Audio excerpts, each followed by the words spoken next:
വേണുചേട്ടന്റെ ഒരു പാട്ട്.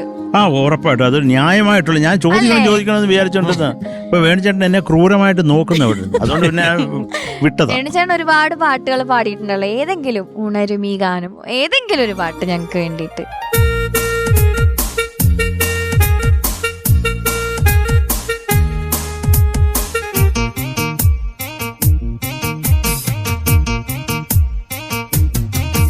ആകാശഗോപുരം പൊന്മണിമേടയായി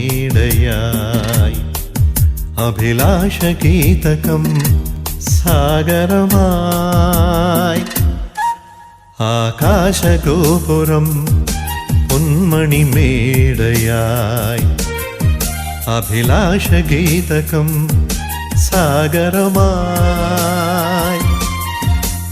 ഉദയരഥങ്ങൾ തേടി വീണ്ടും മരതകരാഗസീമയിൽ സ്വർണ്ണപ്പറവ പാറി നിറമേഘച്ചോലയിൽ വർണ്ണക്കൊടികളാടി കതിരോല കൈകളിൽ. ആകാശഗോപുരം പൊന്മണിമേടയായി.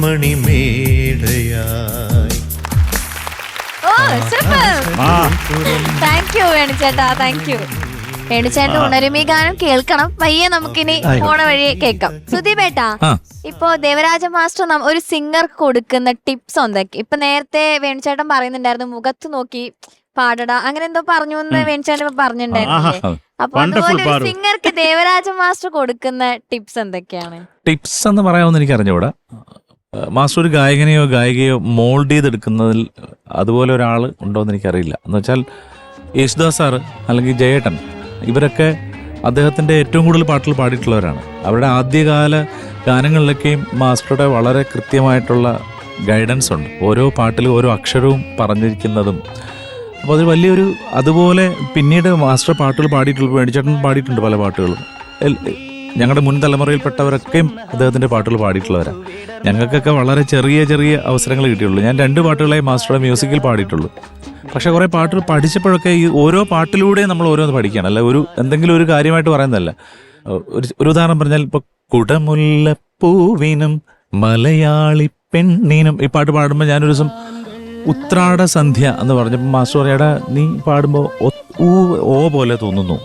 അപ്പം മാസ്റ്റർ പറഞ്ഞ മുഖത്തിന്റെ ഭംഗി നോക്കണ്ട, പാടുമ്പോൾ ഊ എന്ന് പാടിക്കോളൂ.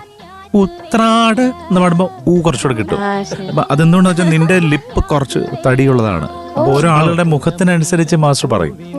അതുപോലെ എനിക്ക് ഓർമ്മയുണ്ട് വിജേഷിനോട് ഒരിക്കൽ പറഞ്ഞത്, ഏതോ ഒരു പിന്നെ എന്ന് പറഞ്ഞപ്പോൾ മാസ്റ്റർ പറഞ്ഞു നീ പറയുമ്പോൾ എള്ളും ഇല്ലും തമ്മിൽ വലിയ വ്യത്യാസം തോന്നുന്നില്ല, അപ്പൊ നീ നിന്റെ നാവ് കുറച്ചുകൂടെ ഉള്ളിലേക്ക് വെക്കൂ.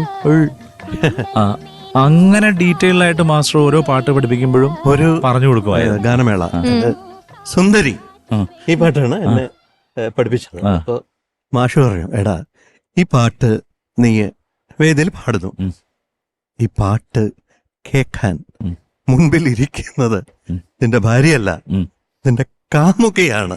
ആ ഓർമ്മ നിനക്ക് വേണം, എന്നാലേ നീ ഇത് കൃത്യമായി പാടുള്ളൂ, ഇല്ലെങ്കിൽ പേടിക്കും. ഭാര്യയെ കൊണ്ടിരുത്തി സുന്ദരി ഒരു വിറവൽ എവിടെയോ അല്ലേ? അടിപൊളി.